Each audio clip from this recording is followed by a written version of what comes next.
Olá, olá, meus amigos! Aqui é o professor Stanley Costa, professor de Direito Civil, e este é o nosso canal de estudos em Direito Civil e Processo Civil. Recentemente nós atingimos 10 mil inscritos no YouTube e eu estou particularmente muito feliz. E decidi, como forma de agradecimento, liberar 2 cursos que tenho lá no Hotmart, aqui gratuitamente para vocês. Todas as videoaulas, elas serão disponibilizadas semanalmente. Segunda-feira, primeiro bloco de obrigações. Terça-feira, segundo bloco de obrigações. Quarta-feira, primeiro bloco de contratos. Quinta-feira, segundo bloco de contratos, até que todas as aulas estejam disponíveis aqui gratuitamente. Mas você pode ainda assim adquirir o nosso curso lá no Hotmart por um preço muito especial. Mais de 50% de desconto. Ah, professor, mas por que adquirir o curso sendo que as aulas serão disponibilizadas gratuitamente aqui no YouTube? Simples, porque adquirindo o curso você terá acesso a todas as aulas elas já estão gravadas e disponíveis na plataforma. Segunda razão, você terá acesso ao nosso super material didático. Além do PowerPoint, além dos slides que serão disponibilizados, também a nossa apostila didática, uma super apostila, com conteúdo profundo, detalhado, com bastante quadro sinótico, mapas mentais, citações doutrinárias, jurisprudenciais, questões de concurso, apostila mesmo, de verdade, conteúdo, mas conteúdo exposto de forma didática. Ao final de toda a aula, um banco de questões para colocar em teste o seu conhecimento sobre o tema que foi estudado na aula. E ainda, se você precisa daquelas horinhas complementares, está na faculdade, tem que cumprir hora complementar, ao final do curso terá acesso ao nosso certificado de horas, ok? Então é isso. Muito obrigado pelos 10 mil inscritos. Continue curtindo o nosso conteúdo, compartilhando os nossos vídeos e não se esqueça de inscrever no canal. Quanto mais crescer o canal, mais conteúdo gratuito eu disponibilizo aqui para vocês. Vamos transformar esse canal no maior de direito civil aqui do nosso país, ok? Grande abraço e vamos para a aula então. Até mais. Tchau, tchau.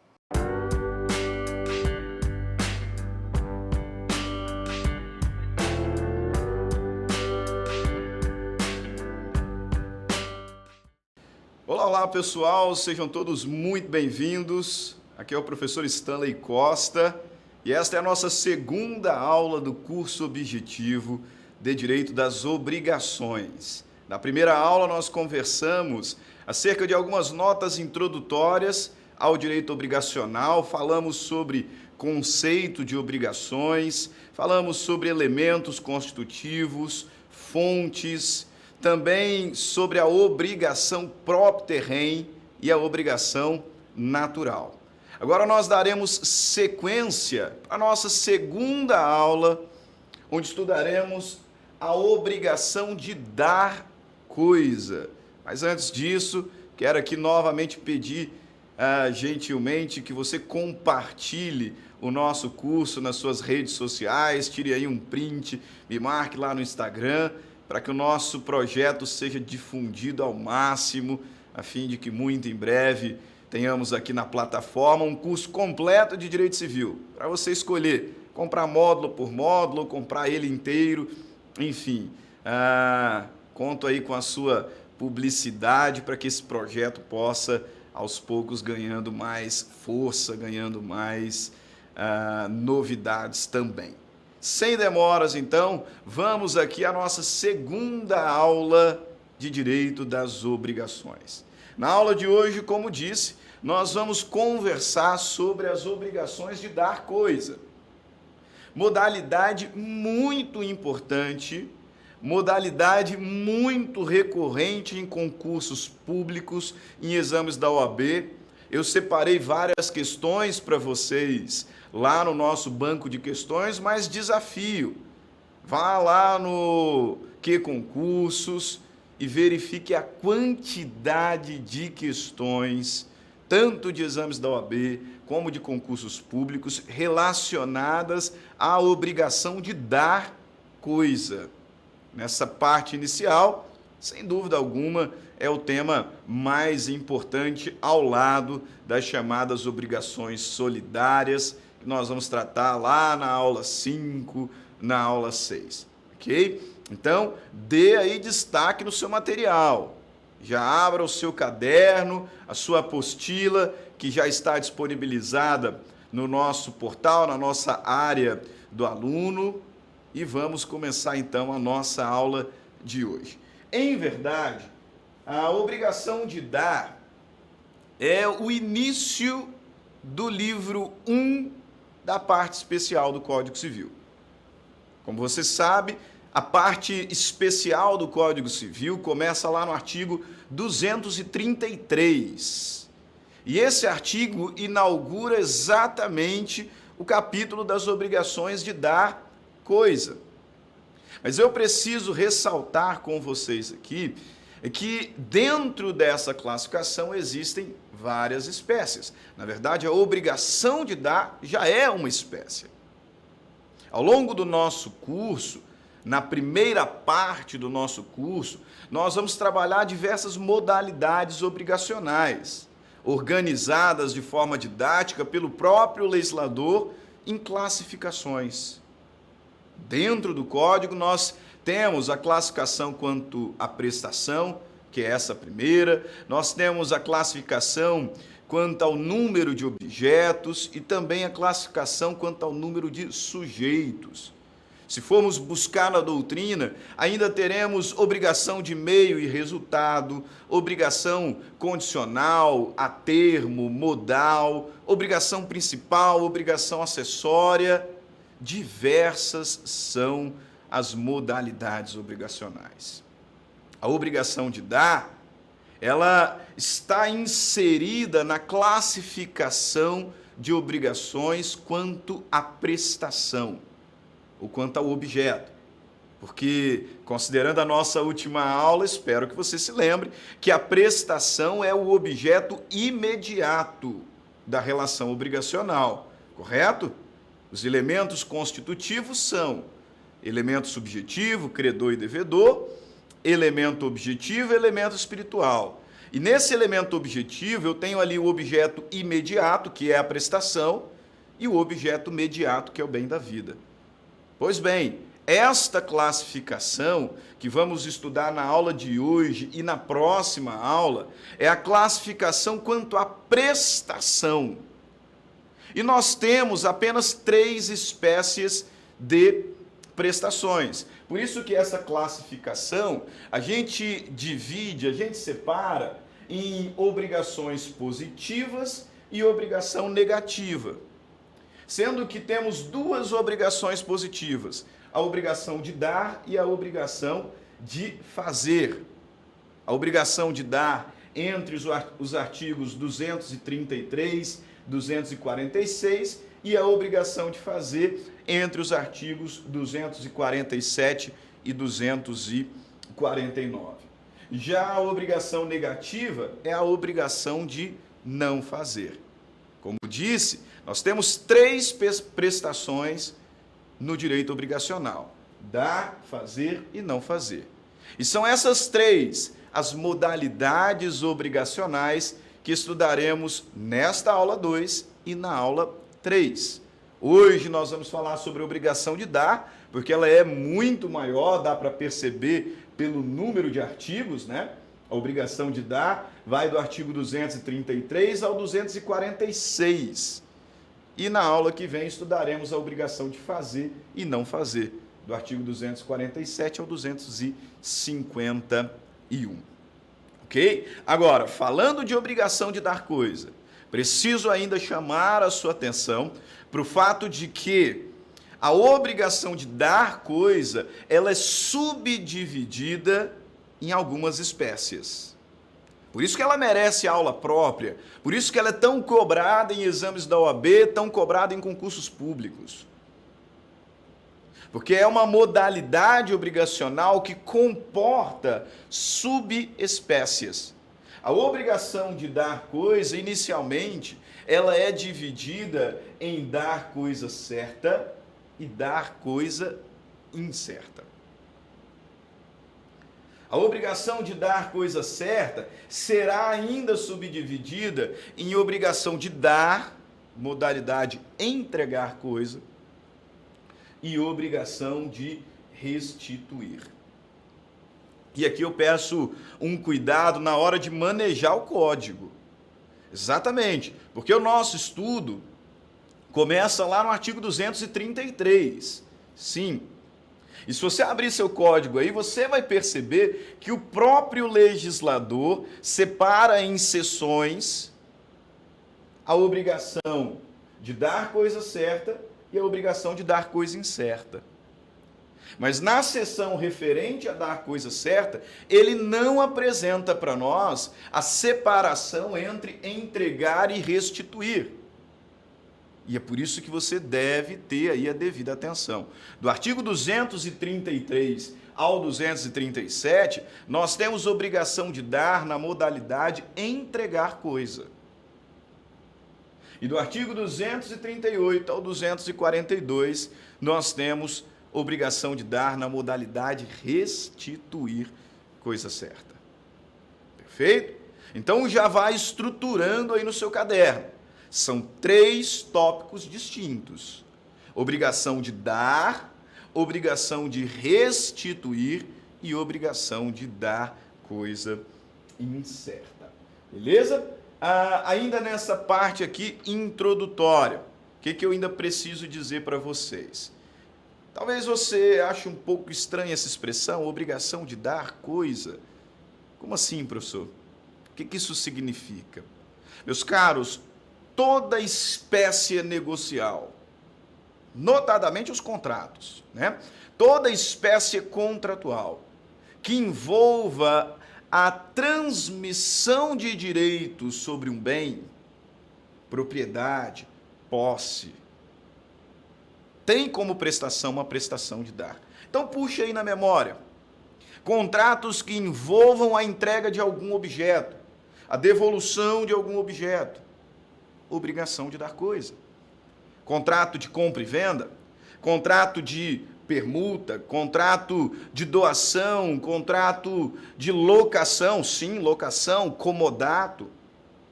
Tudo o que envolve a entrega de um bem está compreendido nesta classificação de obrigação de dar. Perfeito? Então, toda relação contratual que envolva entregar ou restituir uma coisa móvel, imóvel, fungível, infungível, divisível ou indivisível. Obrigação de dar coisa. Perfeito? Ainda preciso aqui fazer rapidamente uma distinção entre o entregar e o restituir, porque nós vamos começar pelo entregar. E eu poderia deixar para fazer isso quando fôssemos falar sobre restituir, mas eu já quero que você prenote aí no seu caderno, que você já faça uma observaçãozinha inicial no seu caderno, para na hora em que formos falar sobre obrigação de restituir, você já tenha essa noção introdutória.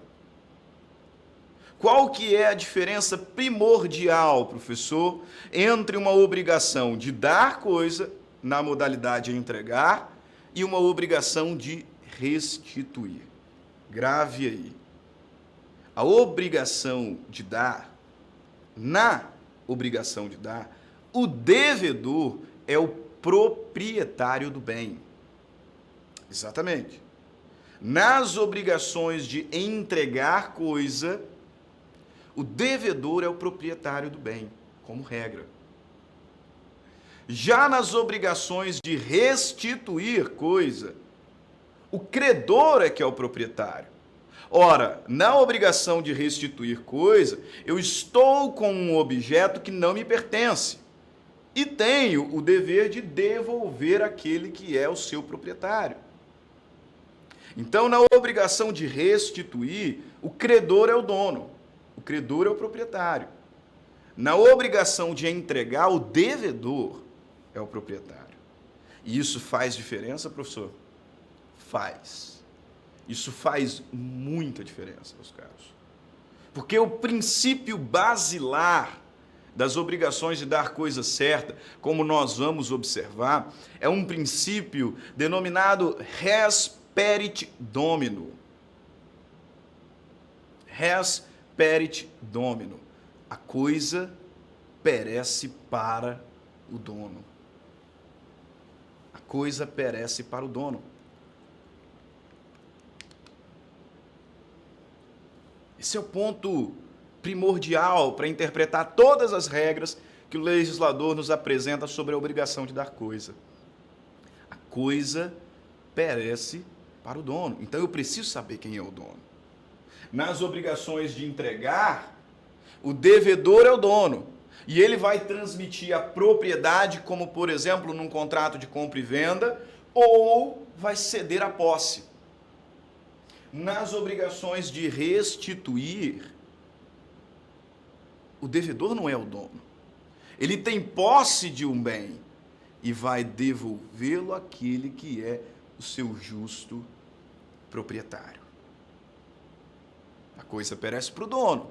Preciso saber quem é o dono para começar a analisar as regras que o legislador dispõe. Daqui a pouquinho você vai entender um pouco mais sobre esse detalhe. Mas eu faço questão aqui de registrar os ensinamentos do professor Venosa.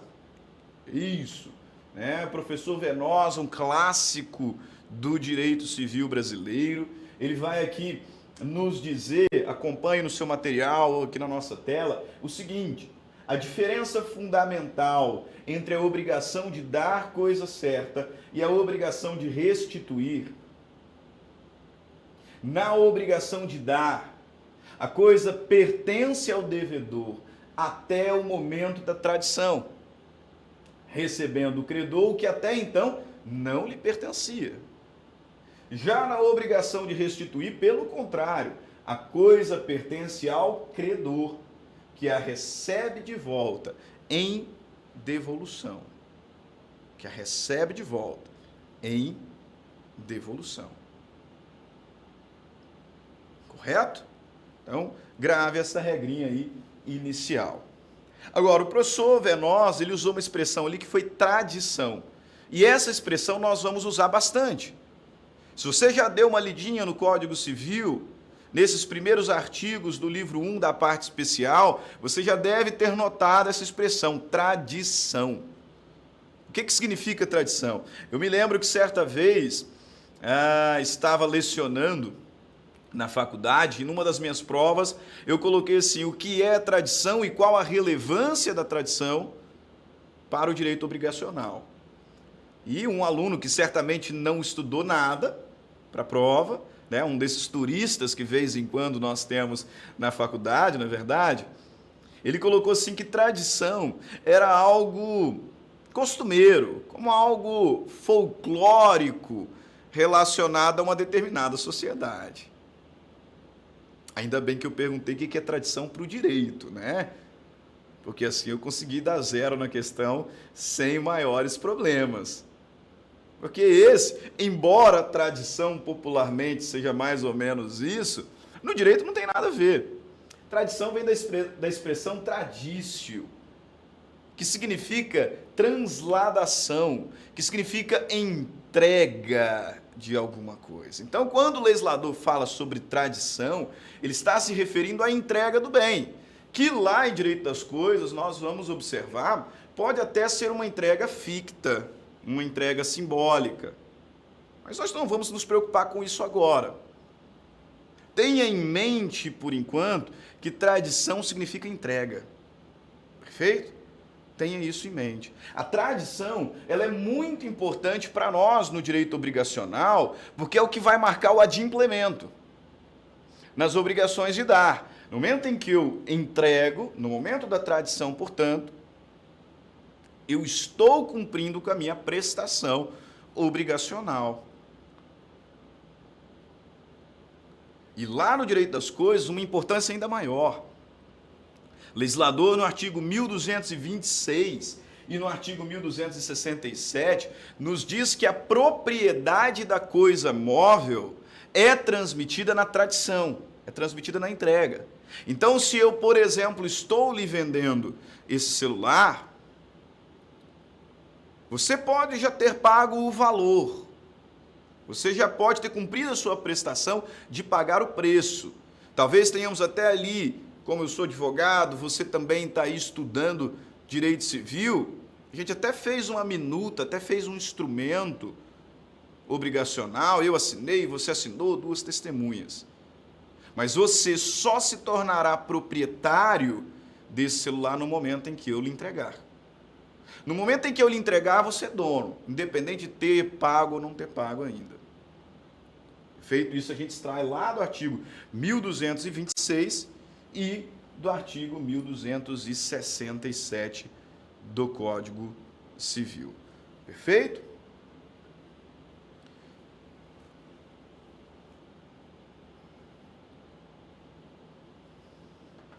Vamos aqui seguindo então. Agora, o Código Civil ele divide a obrigação de dar em dar coisa certa e coisa incerta. Talvez você esteja se perguntando, professor, qual é a diferença entre uma coisa certa e uma coisa incerta? Já lhe digo. Coisa certa é a coisa única. É a coisa que está absolutamente determinada, individualizada com relação a todas as suas características. Gênero, quantidade, qualidade. O professor Cristiano Chaves, ele nos diz que coisa certa é a coisa absolutamente individualizada e por isso é uma coisa única no mundo jurídico. Como nós veremos daqui a pouco, exatamente porque a coisa certa ela é individualizada, ela é também insubstituível. E desse modo não pode o devedor optar por entregar algo distinto daquilo que foi contratado. Não pode o devedor optar por entregar algo distinto daquilo que foi contratado. Afinal, a coisa ela está absolutamente determinada. Só aquele objeto é capaz de satisfazer a pretensão do credor. Agora, quando nós falamos em coisa incerta, não significa que a coisa seja indeterminada. Cuidado, porque às vezes as pessoas caem nesse engano de achar que coisa certa é coisa determinada, então incerta é indeterminada. Cuidado. Porque lá nas aulas de fatos jurídicos, nós aprendemos que o objeto precisa ser determinado ou pelo menos determinável para que o negócio jurídico seja válido. Para que o negócio jurídico seja válido. Então, bastante atenção. A coisa certa é a coisa determinada, individualizada, com relação a todas as suas características. Agora, a incerta não é indeterminada. A incerta ela é determinável. Porque o próprio código nos dirá, já falaremos também sobre essa questão, que a coisa incerta, ela precisa ser identificada pelo menos com relação ao gênero e quantidade. O que acontece é que quando nós falamos em coisa incerta, nós estamos falando sobre algo que existe em multiplicidade. E algo que, existindo em multiplicidade, o devedor pode pegar qualquer um desses múltiplos, entregar para o credor e a prestação estará cumprida. A pretensão do credor será satisfeita.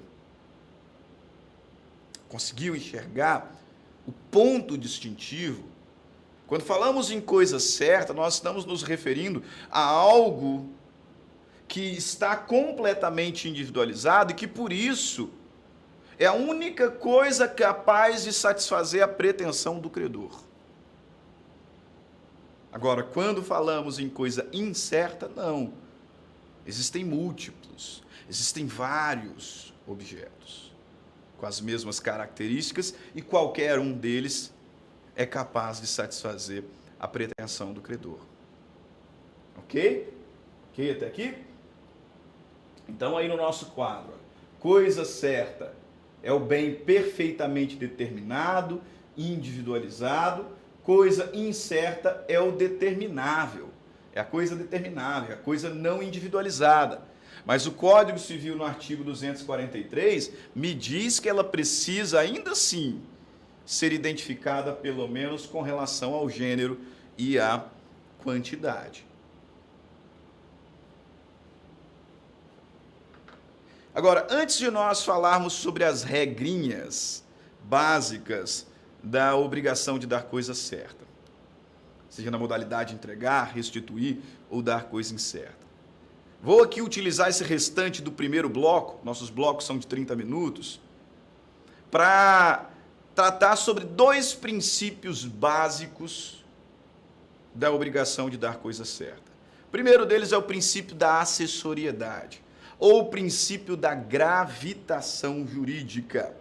Princípio que se encontra encartado lá no artigo 233 do Código Civil. Artigo 233 do Código Civil, ele nos diz aqui: a obrigação de dar coisa certa abrange os acessórios dela, embora não mencionados, salvo se o contrário resultar do título ou das circunstâncias do caso. Esse é o princípio da gravitação jurídica. Pelo princípio da gravitação jurídica, as coisas acessórias, elas gravitam em torno do principal. De modo que, como regra, para onde o bem principal vai, os acessórios acompanham, porque eles estão aqui gravitando em torno. Então, para onde esse objeto principal vai, os acessórios acompanham.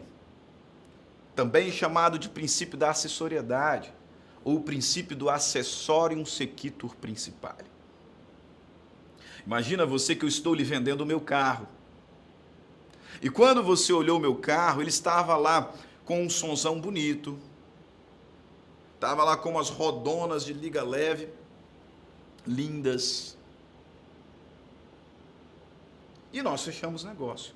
Aí eu disse assim, olha, eu vou fazer ainda um agrado para você. Amanhã eu te entrego o carro, porque hoje eu vou dar uma limpeza nele, vou deixar ele um brinco. E amanhã eu vou te entregar, vai parecer um carro novo. E aí no dia seguinte, quando ele entrega o carro, cadê o som? Cadê a rodona de liga leve? O som eu tinha tirado. A roda eu tinha trocado por outras. E aí você então me questiona, mas professor, cadê o som? Cadê aquela rodona bonita que estava? Então eu te respondo assim, olha, eu te vendi o carro, eu não te vendi a roda, eu te vendi o som. E essa é a hora que você vai sacar o seu Código Civil de bolso, abrir lá no artigo 233 e vai dizer o seguinte, professor Stanley, o acessório segue o principal. Essa é a regra. Em nenhum momento você me disse que o som não estava incluído, que as rodonas bonitas não estavam incluídas no negócio. E o Código Civil, no artigo 233, me informa que a obrigação de dar coisa certa abrange os acessórios dela, embora não mencionados, salvo se o contrário resultar do título ou das circunstâncias do caso. Então pode passar para cá. Percebeu? Os acessórios seguem a sorte do principal. Accessorium sequitur principale. Outro princípio que nos é muito importante, agora eu vou fugir um pouquinho da sequência, antes disso inclusive, peço que você dê uma boa lida nos artigos 92, 93 e 94. Tá? Não confunda acessório com pertença. Os acessórios seguem os principais, as pertenças não. As pertenças são aqueles objetos que não são partes integrantes, embora utilizados às vezes como forma de aformosear, de facilitar o uso, mas não são partes integrantes. As pertenças, como regra, não seguem o principal. Atenção aos artigos 92, 93 e 94. Mas agora sim, um outro princípio que é elementar quando falamos em dar coisa certa. É o princípio da entrega da coisa específica, ou o princípio da especificidade. Pelo princípio da entrega da coisa específica, nós temos que o devedor não pode entregar coisa diversa da que foi contratada, ainda que de maior valor. Eu disse para vocês, coisa certa é algo individualizado, é algo único no mundo jurídico. É um objeto que é o único capaz de satisfazer a pretensão do credor. De modo que o devedor não pode, nos diz o artigo 313, obrigar o credor a receber coisa diversa, ainda que de maior valor. Você comprou meu Fusca, mas depois me deu uma crise de consciência porque esse Fusca está na família há gerações. E eu então resolvo lhe entregar a minha Ferrari. O exemplo é esdrúxulo, mas é para você perceber que eu não posso te obrigar a receber nem mesmo uma Ferrari, que tem um valor muito maior. Por quê? Porque a coisa certa é aquela única capaz de satisfazer a sua pretensão. Ah, professor, mas eu quero uma Ferrari. É evidente que eu quero. Perfeito. Então, o que nós podemos fazer é uma dação em pagamento. De acordo com o artigo 356, o credor pode aceitar receber coisa diversa. Notou a diferença? 313, o devedor não pode obrigar o credor a receber coisa diversa, ainda que de maior valor. Artigo 356, o credor pode aceitar. Dação em pagamento, nós vamos falar lá no final do nosso curso quase. Uma das formas de pagamento indireto, uma das formas excepcionais de extinção da obrigação, em que o devedor entrega algo diferente do que foi contratado, mas porque o credor aceitou. É uma extinção da obrigação pelo cumprimento de prestação diversa, mas porque há acordo entre as partes. Perfeito? Então é isso. A gente vai parando aqui o nosso primeiro bloco. Já há quase meia hora, nós vamos parando o nosso primeiro bloco dessa segunda aula. Na segunda aula, no segundo bloco, vamos então trabalhar as regras específicas da obrigação de entregar, de restituir e de dar coisa incerta. Vá lá, tome sua água, tome seu café, mas volte para darmos sequência aos nossos estudos. Até daqui a pouco.